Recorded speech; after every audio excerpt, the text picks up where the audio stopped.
오늘 주님 앞에 예배하는 우리 모든 성도님들 주님의 이름으로 축복합니다. 하나님의 은혜가 오늘도 여러분 가정 위에 오늘도 예배하는 이 귀한 시간 가운데 충만하게 넘쳐나길 간절히 소원합니다. 모두 함께 마음을 모아서 지존하신 주님 이름 앞에 함께 찬양하시면서 하나님 앞에 예배하시겠습니다.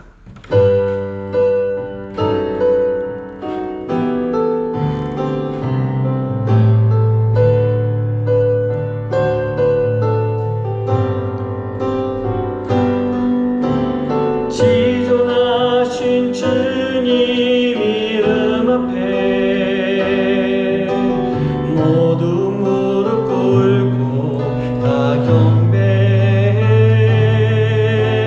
거룩하신 주님 보좌 앞에 엎드려 절하세.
우리가 주님을 의지하고 살아갈 때 우리는 주님의 은혜를 받을 수가 있습니다. 주님을 의지하는 마음이 없으면 하나님이 우리에게 은혜를 주셔도 우리는 그 은혜를 모르고 지나갈 때가 참 많이 있습니다. 그게 바로 믿음인 것 같습니다. 오늘 이 시간 함께 찬양하실 때 주님 은혜 아니면 살 수가 없습니다. 나의 모든 것들이 다 주님의 은혜입니다. 지금까지 지내왔던 것, 앞으로 살아가는 것, 그 모든 것이 다 주님의 은혜입니다. 그 마음을 가지고 이 시간 함께 찬양하며 고백하도록 하시겠습니다.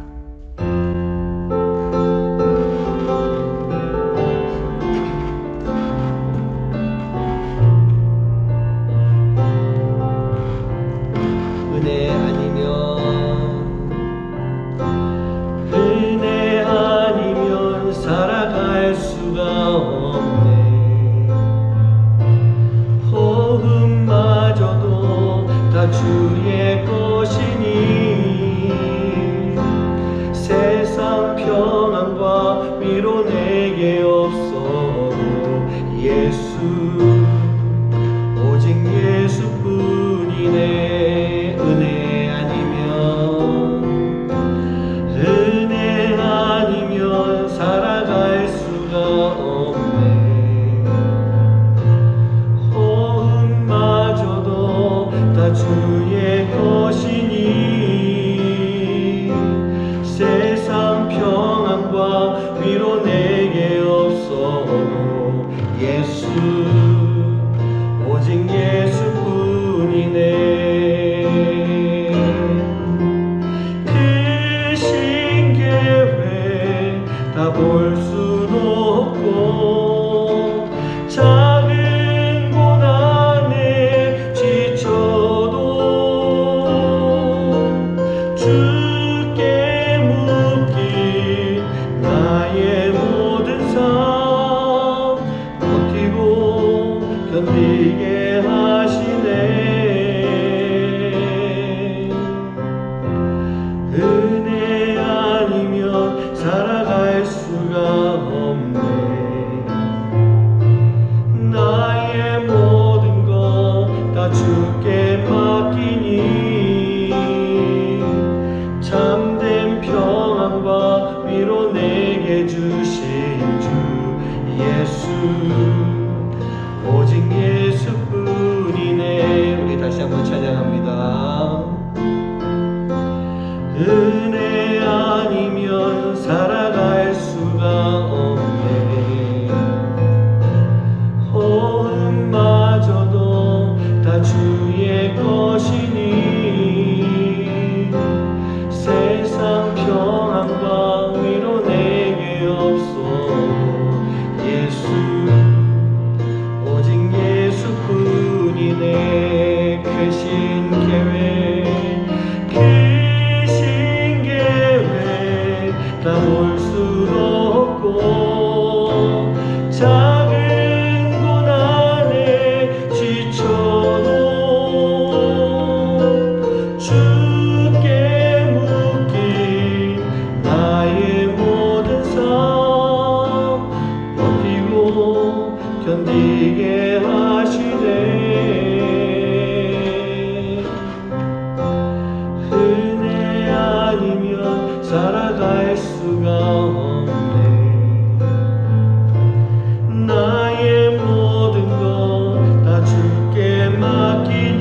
사랑하는 성도님들, 오늘 찬양한 그대로입니다.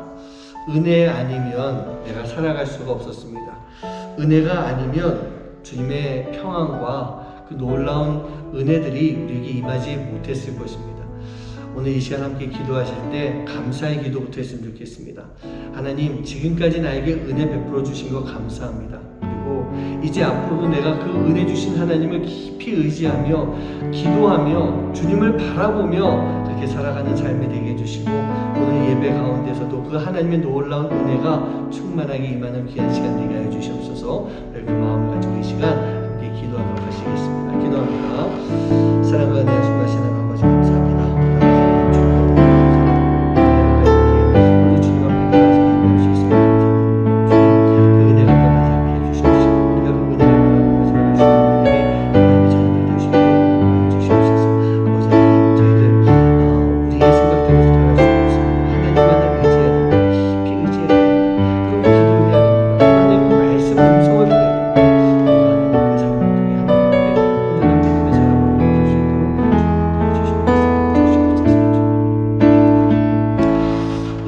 우리가 살아갈 수가 없습니다.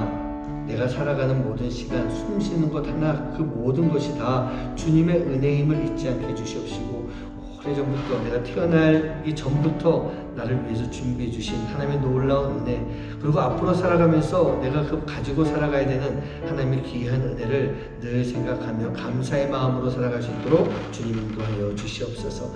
우리가 오직 예수뿐인 것을 잊지 않게 주시옵시고, 그 주님을 바라보며 하나님을 바라보며 깊이 의지할 수 있는 삶, 세상을 바라보고 의지하는 것이 아니라 하나님을 바라보고 의지하며 살아가는 삶이 되도록 인도하여 주시옵소서. 오늘도 예배 가운데 더 놀라운 은혜가 함께할 줄 믿사오며 이 모든 말씀 예수님의 이름으로 간절히 기도하옵나이다. 아멘. 네, 오늘 하나님께서 우리에게 주시는 말씀은 에레미야서 29장 12절 13절에 나와 있는 말씀입니다. 너희가 내게 부르짖으며 내게 와서 기도하면 내가 너희들의 기도를 들을 것이요 너희가 온 마음으로 나를 구하면 나를 찾을 것이요 나를 만나리라. 아멘. 네, 저희가 지난 이제 4주 동안에 하나님의 임재를 경험하기 위해서라고 하는 그런 말씀을 가지고 우리가 선택해야 될 것이 진리이다. 그리고 집중을 해야 될 것이 믿음이다. 여러분 기억나시죠? 제가 계속 이랬습니다. 공식, 문구가 아닌 하나님을 꼭 붙잡을 수 있는 믿음, 그 믿음을 가지고 집중해야 된다라는 그런 말씀을 드렸습니다. 그리고 예수님의 흔적이 우리에게 있어야 되고, 십자가의 상처, 이 고독의 시간 속에서 우리가 하나님의 임재를 경험할 수 있습니다라는 그런 말씀들을 쭉 나눠왔었습니다. 우리는요, 이 선택과 집중 또 삶의 환경을 어떻게 살아가고 있는가라고 하는 것에 따라서 하나님의 임재를 분명하게 경험할 수가 있느냐 없느냐가 달려 있는 것입니다. 여러분들은 무엇을 선택하시겠습니까? 어디에 집중하시겠습니까? 그리고 어떤 환경을 만들고 살아가시겠습니까? 오늘과 다음 주에는요, 이 하나님의 임재를 위한 실제적인 이 신앙인의 마음 상태에 대한 그 말씀을 좀 나누려고 합니다. 사랑하는 성도님들, 우리가 하나님의 임재를 경험하기 위해서 우리가 어떤 신앙인의 모습을 가지고 있어야 될까? 하나님을 의지하는 마음이 있어야 되지 않겠습니까? 그것도 그냥 대충 의지하는 것이 아니라 아주 깊이 의지할 수 있는 마음이 필요한 것입니다. 그렇다고 한다면 이렇게 하나님을 깊이 의지하는 마음의 이 표현 방법이 무엇이겠습니까? 그게 바로 기도인 것입니다. 이미 알고 있는, 우리가 다 알고 있는 아주 간단한 내용이에요. 기도입니다. 그런데 우리가 이 기도가 없이는 절대로 우리가 하나님의 임재를 경험할 수가 없게 되는 것입니다. 그렇다고 한다면 우리가 기도할 때요, 하나님 임재해 주세요. 우리에게 임재해 주세요. 그냥 이렇게 막무가내로 기도한다고 하나님의 임재가 임할까요? 오늘 제가 드리려고 하는 이 기도에 대한 말씀은 하나님의 임재를 위해서 우리가 어떤 기도의 내용을 가지고 기도하는가, 이것이 아니고요, 기도를 하고 있는 우리의 마음 자세, 상태 등에 대한 말씀을 좀 나누려고 하고 있습니다.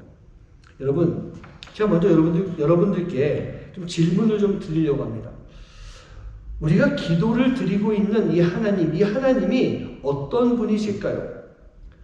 우리의 이 신앙생활의 목적을 이루기 위한 수단으로서의 하나님이신가요? 아니죠. 하나님은 절대로 우리의 수단과 도구가 되어서는 안 되는 분이십니다. 하나님은요, 우리 신앙에 있어서 우리가 살아가는 신앙생활의 목적 그 자체가 되어야 되는 것입니다. 그렇기 때문에 우리가 기도할 때는요, 하나님을 찾는 것이 우선이지 내 목적을 이루기 위한 방법으로서 하나님께 막 기도하는 내 목적과 수단을 이루기 위한 기도의 방법으로서 하나님을 찾는 것이 절대로 되어서는 안 되는 것입니다. 오늘 본문 말씀을 다시 한번 볼까요? 에레미야서 29장 12절과 13절 말씀입니다. 너희가 내게 부르짖으며 내가 와서 기도하면 내가 너희들의 기도를 들을 것이요 너희가 온 마음으로 나를 구하면 나를 찾을 것이요 나를 만나리라. 오늘 이 말씀에서 두 가지 단어를 좀 살펴봤으면 좋겠습니다. 12절 말씀 보면요, 부르짖으면이라고 하는, 부르짖는다라는 말씀이 있는데 이게 무엇에 대해서 부르짖으라는 얘기일까요? 지금 에레미야가 이스라엘 민족들에게 이야기하고 있는 것은 하나님께서 우리를 용서해 주실 때까지 회개하면서 크게 부르짖으며 기도해라 라고 하는 그런 의미가 있어요. 13절 말씀에서 보면은 온 마음으로라고 하는 그런 말도 있습니다. 이것은요, 하나님께서 응답해 주실 때까지 전심을 다해서 기도해라 라고 하는 그런 의미가 있어요. 그러면 부르짖는다, 온 마음으로 이 두 가지 단어를 합쳐보면 어떤 뜻이 나오겠습니까? 하나님이 우리를 용서하여 주신다는 응답을 받을 때까지 너는 전심으로 회개하면서 부르짖으며 기도해라 라고 하는 그런 의미가 있는 것 아니겠어요? 여러분 혹시 산에 가서 이렇게 야호 하고 한번 외쳐보신 적 많이 있죠? 산 조금만 높은 데 올라가면 사람들이 이 심리가 야호를 한번 하게 돼 있습니다. 근데 야호 해가지고 좀 이따가 야호 들려오면 메아리가 들린다라고 생각하는데 들리지 않을 때도 있어요. 이 구조에 따라서. 그럼 야호 하고 나서 안 들리면 한 번 정도 더 해봅니다. 야호 답이 없어요. 그럼 어떻게 반응하죠? 여기 안 되는가 보다. 그러고 가버려요. 우리가 야호를 외칠 때는 크게 외칩니다. 되돌아오길 바라는 마음을 가지고. 하지만 그것이 한 번, 두 번 해봤을 때 되돌아오지 않으면 우리는 다 포기하고 그 자리를 떠나버린다는 얘기예요. 분명히 외쳤지만 안 들린다고 포기하는 것, 이거는요 절대로 온 마음 다해 부르짖는 모습이 아니란 얘기예요. 우리가 온 마음 다해서 부르짖는다라고 하는 모습은요, 우리가 하나님을 부를 때 정말로 이 간절하게요, 애간장이 끊어지도록 정말 정신없이 하나님을 불러야 되는 거예요.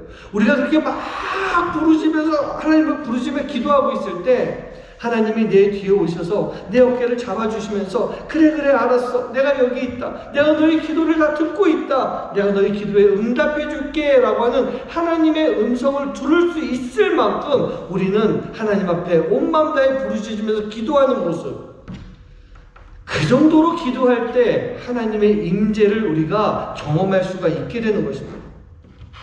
사랑하는 성도님들, 우리가 기도하는 목적이 바로 하나님의 임재입니다. 우리의 목적과 우리의 수단을 위해서 하나님을 찾으며 기도하는 것 절대로 아니에요. 그렇게 하면은 우리는 하나님의 음성 들을 수 없습니다. 임재 경험할 수가 없는 거예요. 내 목적을 이루기 위한 도깨비 방망이 같은 하나님은 절대로 아니잖아요. 그렇지 않습니까? 우리가 해야 될 기도는요, 바로 지금 나에게, 내 위에, 지금 우리가 속해 있는 이 교회 위에 하나님이 임재하실 것을 간절하게 구하며 부르짖으며 기도할 수가 있어야 되는 거예요. 그렇게 해야만 우리가 진리를 알 수가 있게 되잖아요. 예수님의 그 고독의 십자가를 통해서 하나님을 경험할 수가 있기 때문에 우리는 반드시 하나님의 임재를 구하는 기도를 해야 되는 것입니다. 우리 사랑하는 성도님들, 내 목적을 이루기 위한 기도요? 이제는 그거 아닙니다. 아시겠습니까?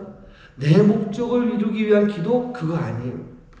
하나님을 진심으로 사랑하는 마음으로 하나님을 향한 분명한 믿음을 가지고 우리에게 임하실 하나님, 우리 교회 위에 임하실 하나님, 여러분들의 삶의 상황과 여러분들의 가정 위에 임하실 하나님, 그 하나님을 향해서 기도할 수 있는 여러분 한 분 한 분 되시기를 주님의 이름으로 간절히 축원합니다. 하나님을 깊이 의지한다라고 하는 것은요, 그 깊이 의지하는 그 마음 속에서 우리의 기도하는 모습을 통해 우리가 우리 스스로 이 신앙 상태를 점검할 수가 있게 되는 거예요. 여러분, 우리가 기도할 때 중요한 방향이 있습니다. 마태복음 6장 33절 말씀 보면요, 그런즉 너희는 먼저 그의 나라와 그의 의를 구하라. 그리하면 이 모든 것을 너희에게 더하시리라. 이 말씀 가운데서도 여러 가지 이야기를 할 수가 있겠는데, 오늘 저는요, 우리가 살면서 기도도 믿음도 삶에 있어서도 먼저라고 하는 삶을 꼭 살아가야 되는 거예요. 먼저 구해야 될 것이 무엇입니까? 우리가 먼저 구해야 될 것은 우리를 위해서 예비하고 준비해 주신 아버지 나라예요. 하나님 나라예요. 그걸 구해야 돼요. 우리가 먼저 믿어야 될 것이 무엇입니까? 지난번에 말씀드렸죠. 공식이 아니에요. 문구가 아니에요. 하나님을 꼭 붙잡는 믿음. 그 믿음을 먼저 가지고 있어야 되는 거예요. 우리가 먼저 어떤 삶을 살아야 됩니까? 아버지 나라와 아버지의 의를 구하는 삶을 살아야 됩니다. 이러한 것들을 우리가 먼저 하고 있을 때 우리는요, 하나님이 우리의 삶의 수단이 아닌 우리 신앙생활의 진정한 목적이 될 수가 있는 것입니다.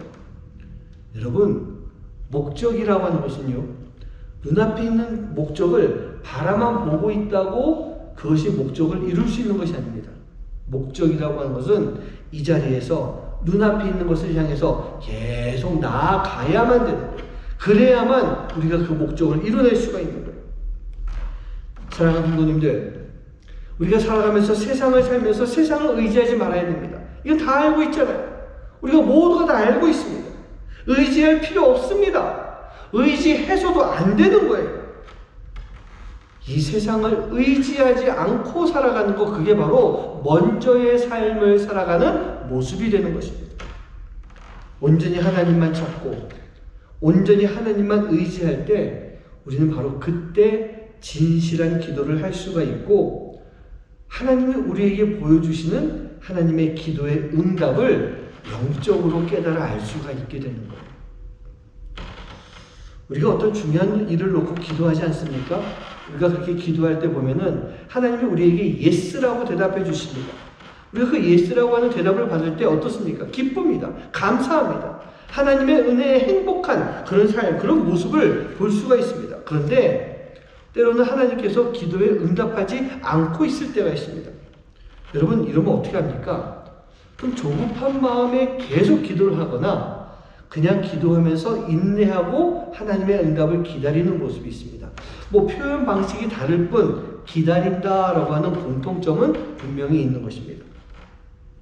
문제는요, 하나님이 노라고 대답을 하실 때가 있습니다. 자, 이럴 때 이때 진짜 모습이 나타나기 시작을 하는 거예요.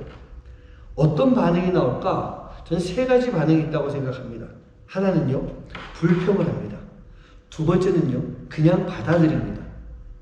그리고 세 번째는요, 조금 이따가 말씀을 드릴게요.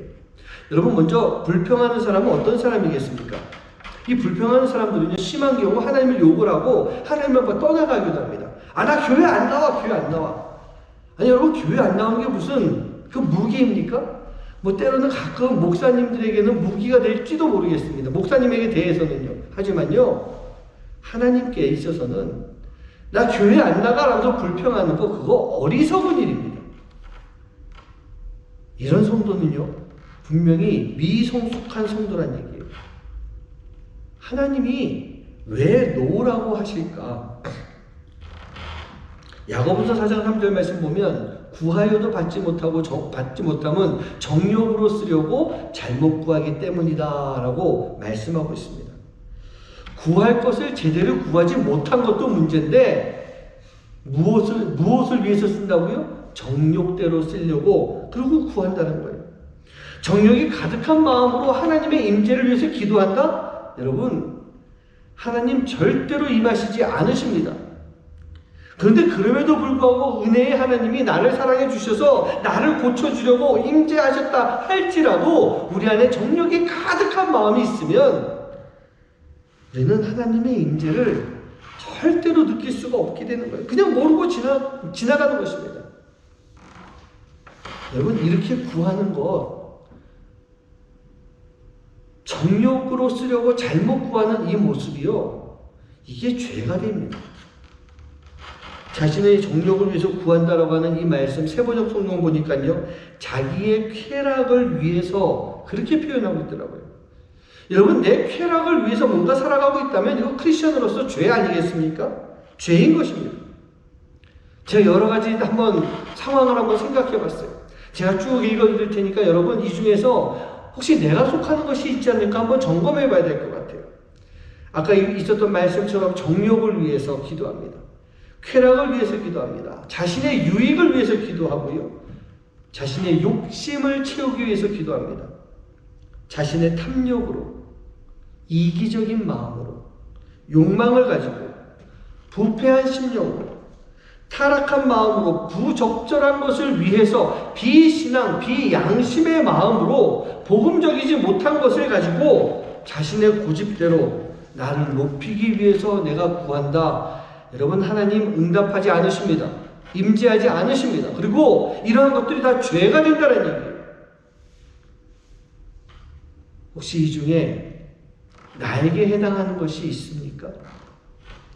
여러분, 지금 제가 쭉 말씀을 드리는 부분에 있어서 양심에 찔리고 신앙적으로 마음에 부담되는 것이 있다면 회개하셔야 됩니다. 하나님 앞에 지금 나는 기도라고 하는 것을 통해서 죄를 짓고 있기 때문에. 두 번째로 하나님께서 노라고 대답하실 때 잘 받아들이는 성도가 있습니다. 그런데 이 모습이 참 좋은 모습으로 보일 수도 있습니다. 그리고 맞기도 합니다. 그런데 이 모습이 잘못하면요, 나태함에 빠져요. 즉 영적 나태함에 빠질 수도 있는 것입니다. 우리가 잘 아는 찬양 가사, 저도 참 좋아하는 찬양이고 이 가사 참 좋아하고 이 대목 참 좋아합니다. 응답하신 기도 감사, 거절하심도 감사. 하나님이 우리에게 응답을 해주신 것도 감사한데 하나님이 거절해 주신 것도 감사하대요. 저 이 가사 참 좋아합니다. 그런데 이 가사처럼 우리가 하나님이 거절하신 것에 대해서 하나님의 뜻을 알게 해주셨네, 하나님 감사합니다, 뭐 다른 것 주시겠지요 라고 끝내버린다면, 거기서 그냥 끝을 내버린다면 이게 자칫 잘못하다가는 영적 나태함에 빠져버리는 거예요. 그러면서 우리의 신앙 모습이 마치 바리새인과 같은 모습이 될 수도 있는 것입니다. 이게 왜 문제냐? 세 번째 유형과 연결되면서 아마 여러분들이 이해하실 것 같아요. 세 번째는요, 하나님이 나에게 노라고 하실 때 나 스스로가 이렇게 생각합니다. 왜 아니라고 하시지? 나에게 어떤 문제가 있는 건 아닐까? 하나님이 원하시는 것이 아닌, 하나님의 뜻이 아닌 뜻이 아닌 것, 즉 잘못된 것을 구한 것 같은데 내가 무엇을 잘못된 것을 구한 것이지? 라고 하면서 나 자신의 문제를 돌아볼 수가 있어야 되는 것입니다. 그리고 그 문제를 발견해내고 거기에 그것을 회개할 수 있는 마음이 있어야 되는 거예요. 나를 변화시킬 수가 있어야 되는 것입니다. 여러분, 이렇게 기도하는 것, 이게 바로 기도 응답에 대한 가장 올바른 모습이 아니겠습니까? 그리고 우리가 영적으로 민감해야 되는 거예요. 그래서 민감한 상태에서 이런 것들을 잘 깨달아 알고 살아가야 되는 것입니다. 왜냐? 우리가 이러한 모습으로 기도할 때 우리에게 임하시는 온전한 하나님의 임재를 경험할 수가 있기 때문인 것입니다. 사랑하는 부모님들, 하나님이요, 우리에게 노라고 하신 것에 대해서 절대로 그냥 단순하게 합리화시켜 버리지 마시기 바래요. 이런 합리화는요, 나의 영적 성장을 방해합니다. 적극적이고 능동적인 신앙인의 삶을 살 수 없게 만듭니다. 임재를 알 수 없으니 우리가 진리가 무엇인지도 알 수가 없게 되는 것이죠. 믿음도 불분명해집니다. 그리고 우리가 예수님의 흔적을 가지고 살 수가 없게 되는 거예요. 당연히 하나님과의 긴밀한 관계도, 하나님과의 긴밀한 만남도 가질 수가 없는 것입니다. 여러분, 이러한 상황에서 우리가 거룩을 향해서 과연 나갈 수가 있겠습니까? 못 나가겠죠? 이룰 수 없게 되는 것입니다. 그래서 우리는요, 하나님을 깊이 의지하는 표현인 기도를 통해서 진정으로, 진실함으로 기도하고 하나님의 그 응답에 대해서 신앙적으로 잘 대처할 수 있는 삶, 그 삶을 살아야 되는 것입니다. 하나님을 깊이 의지하는 기도를 하는 자들의 또 다른 특징 중에 하나가 무엇일까? 바로 응답받은 대로 변화를 위해서 하나님의 응답에 순종하는 삶을 살아가는 거예요.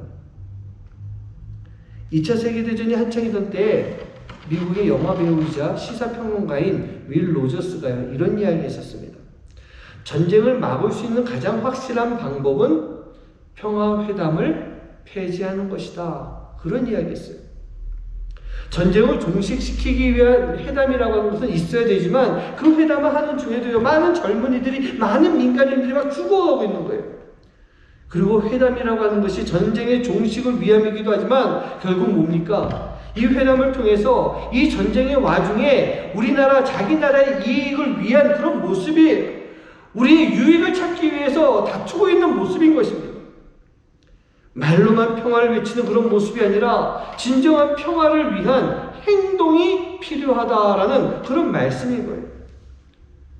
여러분, 모세가 시내산에서 내려왔을 때 이 금송아지 사건을 놓고 이스라엘 민족과 토론했나요? 아니에요. 토론 안 했어요. 엘리야가 비를 내리기 위해서 바알과 아세라를 믿는 그 제사장들과 함께 신사적으로 대화 나누지 않았던 것입니다. 예수님이 바리새인들과 함께 다른 견해가 있다라고 그래가지고 토론하고 나누지 않으셨어요. 종교개혁을 일으켰던 루터가 교황 앞에서 달라져야 되는 이 중세 교회의 그 모습을 위해서 굽신거려가며 같이 이야기를 나눴던 것도 아닙니다. 우리가 거룩의 길을 걸어가며 거룩을 완성을 이루기 위해서는 기도만 할 것이 아니라, 말만 하고 있을 것이 아니고 생각만 하고 있는 것이 아니라 하나님의 응답 가운데 우리가 철저하게 순종하고 적극적으로 따르는 삶이 우리에게 꼭 필요한 거예요. 적극적으로 고쳐야 됩니다. 아파도 잘라야 합니다. 아까워도 버릴 수가 있어야 되는 거예요. 지난 7년간 하나님은요, 이 한입교회를 위해서 바로 하나님의 그 사역을 해오셨던 것 같아요. 주변에 저를 위해서 기도하고 또 격려해 주시는 여러분들이 계십니다. 한국에도 계시고 또 케냐에 또 여러 선교사님들, 저뿐만 아니라 우리 교회를 위해서 계속 기도해 주시는 너무나도 귀한 선교사님들 계십니다. 그런 선교사님들도 그렇고 또 한국에 계신 분들도 저와 이 사역에 대한 이야기를 나눌 때 저에게 그런 얘기 많이 해주십니다. 목사님이 수고하고 애쓰셔서 교회가 참 많이 달라졌어요. 특별히 이곳에 우리 선교사님들께서 그런 이야기 많이 해주십니다. 그래서 여러분 아마 이 이야기를 들을 때 교회가 많이 달라졌어요 라고 하는 부분에 있어서는 여러분들도 이제 좀 동의를 하고 아실 것 같습니다. 그런데 저는요, 절대로 이 이야기에 동의하지 않는 부분이 있습니다. 목사님이 수고하고 애쓰셔서 라고 하는 그 부분은 제가 절대로 동의할 수가 없습니다. 왜냐면요, 지난 7년간 우리 교회가 바뀌는 데 있어서 하나님이 하셨기 때문이에요. 하나님이 역사하셨기 때문이에요. 저는 그냥 제가 기도하는 것에 대해서 하나님이 응답해 주시는 대로, 하나님이 말씀해 주시는 대로 따르기만 했던 것입니다. 힘들어도 버텨라. 네, 알겠습니다. 하나님, 버티겠습니다. 네가 아파도 참고 있어봐라. 네, 하나님, 참겠습니다. 견뎌내겠습니다. 저는 그저 하나님 말씀에 그렇게 따르기만 했던 것뿐이에요. 그런데 그런 가운데서 하나님께서 우리 교회를 바꾸고 계시는 모습들, 그 모습이 제 눈에 보이더라고요. 우리 성도님 한 분 한 분의 그 영적으로 성장해 나가고 있는 모습, 변해가고 있는 모습, 세상을 떨쳐버리려고 노력하고 있는 모습, 하나님만 붙잡으려고 하는 모습, 그런 모습들이 제 눈에 보이기 시작을 하더라고요. 그렇게 하나님이 고쳐가시는 그 과정 속에서 우리 안에 아픔도 있었습니다.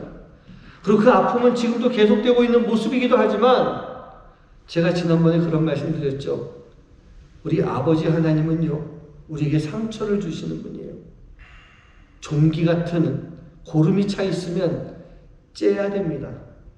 짜야 됩니다. 얼마나 아파요. 하지만 그렇게 해야 됩니다. 썩은 것이 있다라고 한다면 도려내지 않으면 안 되는 거예요.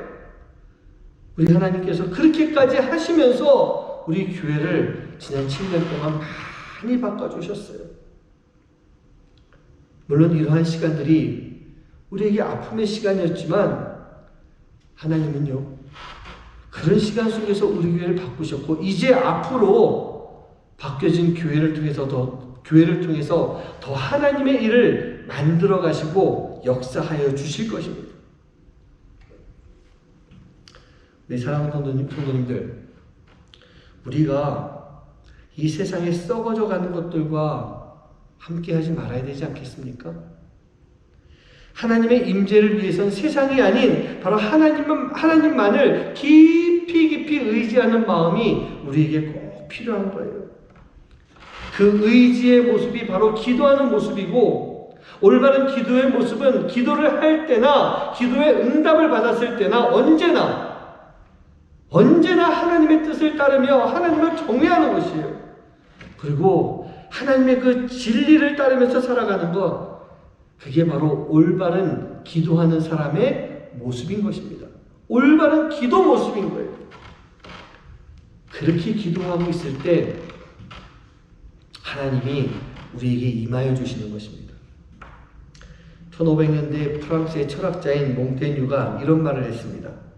거짓말장애는 하나님을 향해 담대하나 사람을 향해서는 겁쟁이의 삶을 산다. 왜냐하면 하나님에 대해서는 대들려고 하고 사람들 앞에서는 움츠러들기 때문이다. 여러분, 거짓말장애는 하나님을 의지하지 않습니다. 하나님을 깊이 의지하지 않아요. 그럼 무엇을 의지할까요? 세상을 의지하고 살아가는 거예요. 여러분, 하나님을 모르는 것 죄입니다. 그런데 그보다 더 큰 죄의 모습은 그 하나님을 잊고 살아가는 거예요. 하나님을 알고 있지만 하나님 편에 서지 않는 것, 사람들에게 맞추고 세상을 의지하면서 살아가는 것, 이게 우리가 짓는 더 큰 죄에 해당하는 거예요. 사랑하는 성도님들, 하나님을 깊이 의지하는 삶을 사시기 바랍니다. 그리고 하나님께 올바르게 기도하는 삶을 사시기 바라요. 그리고 하나님이 해주시는 그 응답을 잘 깨달아 알 수 있는 삶을 사시기 바랍니다.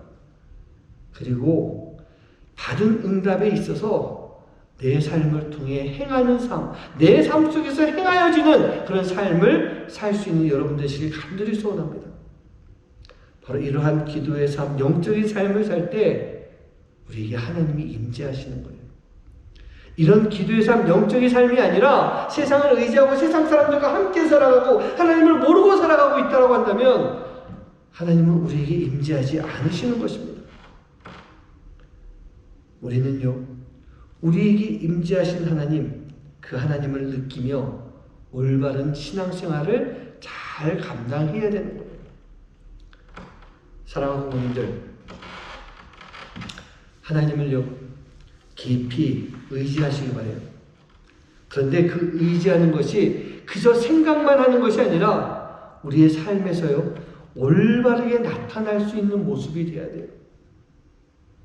오늘 드렸던 말씀은 그 삶의 모습 중에 중요한 것 하나, 기도하는 나의 자세가 어떤 자세가 되는가, 응답받은 나의 모습이 어떤 모습이 되어야 되는가, 그 응답에 따라서 내가 어떻게 살아야 되는가. 여러분, 진정으로 깊이 의지하는 그런 성도의 삶의 모습을 꼭 기억하시기 바랍니다. 기도하면요, 주님의 마음이 나의 마음이 됩니다. 나를 향하신 주님의 뜻을 잘 알고 살아갈 수 있는 그런 삶이 될 줄 믿습니다. 바로 주님이 주시는 마음을 가지고 올바른 믿음으로 하나님의 임재를 경험하며 살아갈 수 있는 여러분 한 분 한 분 되시기를 주님의 이름으로 간절히 축원합니다. 오늘 이 시간 우리가 찬양을 드리면서 우리의 마음을 모아 결단하며 하나님 앞에 나아갈 수 있는 여러분 되시기를 주님의 이름으로 간절히 축원합니다.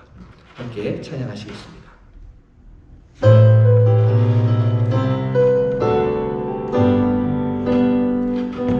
보소서 주님 나의 마음을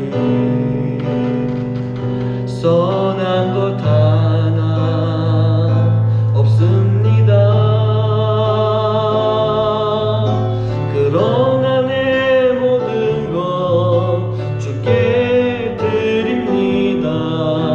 사랑으로 안으시고 날 새롭게 하소서. 주님 마음 내게 주소서. 내 아버지 주님 마음 내게 주소서. 나를 향하신 주님의 뜻이 이루어지도록 주님 마음 내게 주소서. 보소서 주님 나의 마음을 선한 것 하나 없습니다. 그러나 내 모든 것 주께 드립니다. 사랑으로 안으시고 날 새롭게 하소서. 주님 마음 내게 주소서. 내 아버지 주님 마음 내게 주소서. 나를 향하신 주님의 뜻이 이루어지도록 주님 마음 내게 주소서. 내게 사랑을 가르치소서. 당신의 마음으로 용서하게 하소서. 주의 성령 내게 채우사 주의 길 가게 하소서. 주님 당신 마음 주소서. 주님 마음 내게 주소서. 내 아버지 주님 마음 내게 주소서. 나를 향하신 주님의 뜻이 이루어지도록 주님 마음 내게 주소서. 그렇습니다. 우리 사랑하는 성도님들, 우리 안에 주님의 마음이 있어야 됩니다. 주님의 마음이 있어야 우리가 주님을 바라볼 수 있습니다. 주님이 다른 곳에 계시고 내가 주님과 함께 없는데 어떻게 내가 주님을 바라볼 수 있겠습니까? 어떻게 주님을 의지할 수 있겠습니까? 우리는요, 늘 주님만을 바라보며 주님만을 의지할 때 주님이 나에게 주시는 마음을 가지고 아버지 하나님의 마음을 가지고 살아가게 될 줄 믿습니다. 그래야만 우리 안에 무엇이 문제인지, 우리가 어떻게 살아가야 되는지를 하나님이 알려주실 것입니다. 오늘 이 시간 기도하실 때요, 우리가 주님 마음 내게 주시옵소서, 주님 마음을 가지고 살아가게 해 주시옵소서, 그 마음 가지고 이 시간 함께 간절하게 기도하도록 하겠습니다. 기도합니다. 아버지 하나님, 하나님께서 함께 해주시옵시고 역사하시옵소서. 우리가 주님만을 의지하며 살 수 있게 하시는 되시옵소서. 주시옵소서. 온전히 아버지 주님만을 의지하며 주님을 따르고 아버지 하나님 내 안에 선한 것이 없게 하시옵소서. 주님을 바라볼 때 주님이 나를 새롭게 만들어주시고 희한히 해주시고 주님의 마음을 주시옵소서. 주님의 마음을 주시고 아버지 마음을 주시고 내가 아버지 따라 살아갈 때 하나님의 역사하신 주에 살아갈 수 있게 하시도록 주님을 주시옵소서. 하나님 감사합니다. 오늘도 우리가 거룩한 주일 주님 앞에 예배하며 주님의 마음을 구하도록 해주신 것 감사합니다. 아버지 하나님, 내 안에 선한 것이 없기에 주님을 더 바라보기 원합니다. 주님을 더 의지하기 원합니다. 그래서 아버지 하나님, 우리가 주님을 깊이 의지하며 나갈 때 우리를 변화시켜 주시고 고쳐 주셔서 하나님의 자녀로 새롭게 세워 주시는 귀한 삶이 되도록 주님 역사하여 주시옵소서. 오늘도 거룩한 주일 주님 앞에 귀한 예물 드린 성도님들의 손길 위에 복 내려 주시옵시고 하나님께서 아버지 하나님 소원하는 대로 원하는 대로 기도하는 대로 하나님 응답하여 주시는, 그리고 그 응답 가운데 우리가 온전히 순종하고 주님의 뜻을 따르며 살아갈 수 있는 삶이 되도록 인도하여 주시옵소서. 이제는 우리 주 예수 그리스도의 은혜와 하나님의 놀라우신 사랑하심과 성령님의 역사하심이 오늘 주님 앞에 깊이 주님만을 의지하겠습니다. 하나님만을 의지하겠습니다. 나에게 임재하여 주시옵소서. 그 마음을 가지고 주님 앞에 예배하는 하나님의 귀한 자녀들 머리머리 위에 이제로부터 영원까지 함께하옵시기만을 간절히 축원하옵나이다. 아멘.